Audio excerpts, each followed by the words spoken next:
Urban Therapy with Sun 752, and this is your daily go-getterism number 484 for January 30th, 2016. Today we had to take the fall event in the wintertime. Yo, that joint was live. It really was, man. And I didn't really know how it was going to go. I knew we wasn't going to be able to go into the woods, but we were able to go into the trail and deep into the park, and we even walked a little bit longer than we normally do, and it was real fly. And I tell you what, it was just like we went into the woods, because my legs are killing me right now, because walking on all that ice and snow and all of that stuff, it works muscles in your legs that you're not really used to working. But anyway, what I want to talk to y'all about tonight is when you wear a uniform to work. When you work in a uniform, does that uniform become who you are, or were you who you were that actually put you in a uniform? Now we know that people like policemen, firemen, doctors, we know that they normally represent exactly who they are, whether they are in uniform or whether they're not. Because in the case of a doctor, they've gone to school so long that most people already know who they are before they ever have to introduce themselves as a doctor. Now, we're not talking about a PhD doctor. We're talking about a doctor that normally wears a uniform, which is a medical doctor. And that uniform is pretty much definitive. Either scrubs or lab jacket, the stethoscope around the neck, that kind of thing, stereotypical, whatever. But you can normally tell a doctor is a doctor even if he isn't in uniform. The way he carries himself and the things that he may talk about and have knowledge of normally puts you on that he may be into the medical field. Same thing with a police officer.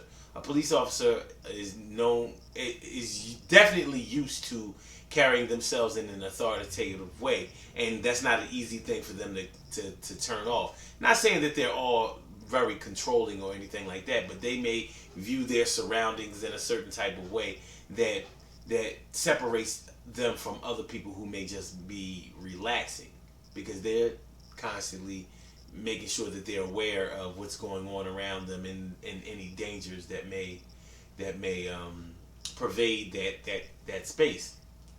But what about people in the service industry who wear uniforms?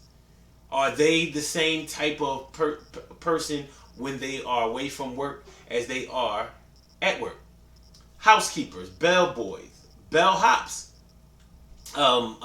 chefs, waiters, waitresses, maids, butlers, people who wear these uniforms. Are they as accommodating and do they provide that level of service or those types of services when they are not in uniform? When they are not being paid for that, are they still that type of person? Now, I think that probably some people are that way and some people aren't that way. One thing I don't want to get into this evening is I'm not trying to diss anybody or their job. A job is a job, and I believe wholeheartedly that every job is important. A lot of people look at these people who work in a uniform, people who work at fast food places.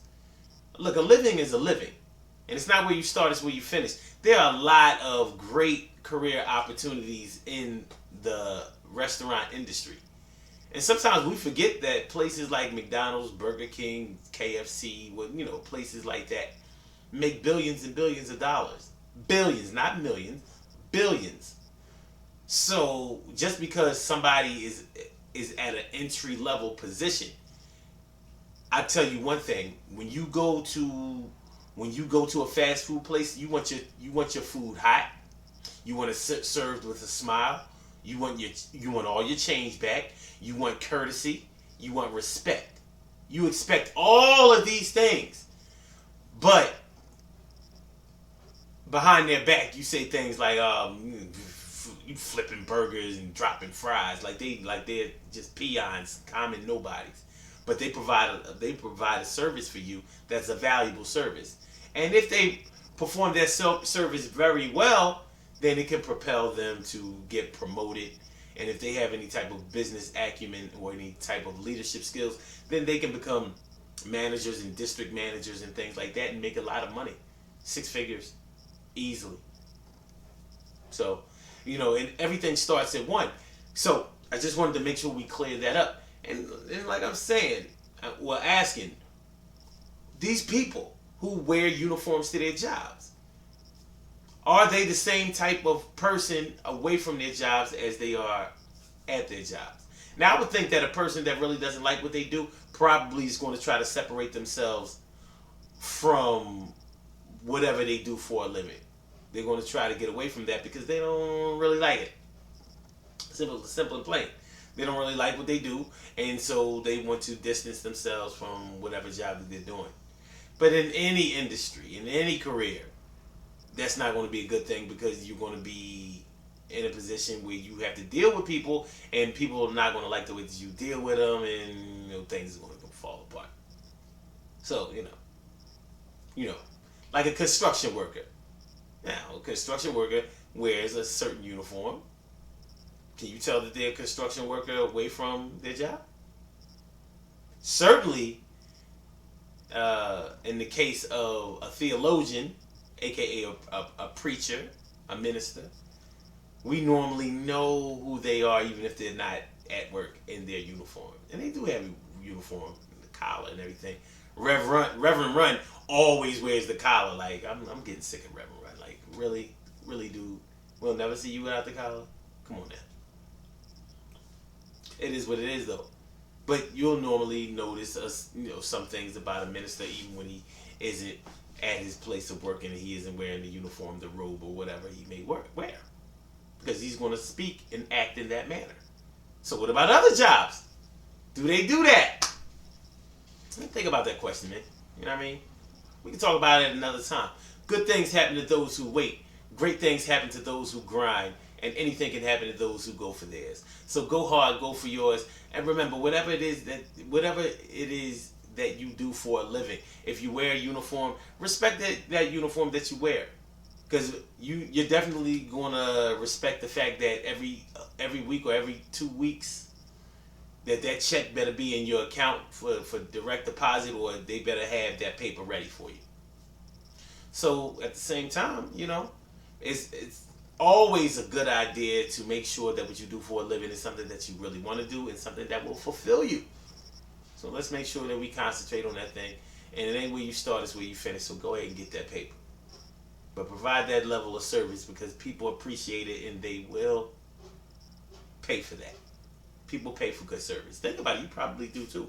You tip your waiters and waitresses and whatever, or anybody who helps you. Mechanics. Can you tell if a mechanic is a mechanic when he's not, at work? And mechanics still wear a uniform, especially if you work at Sears Auto Center or something like that, Strauss Auto, Pep Boys. Wear a uniform. All right, y'all. I'ma holla. It was a great Take the Fall in the Winter event today.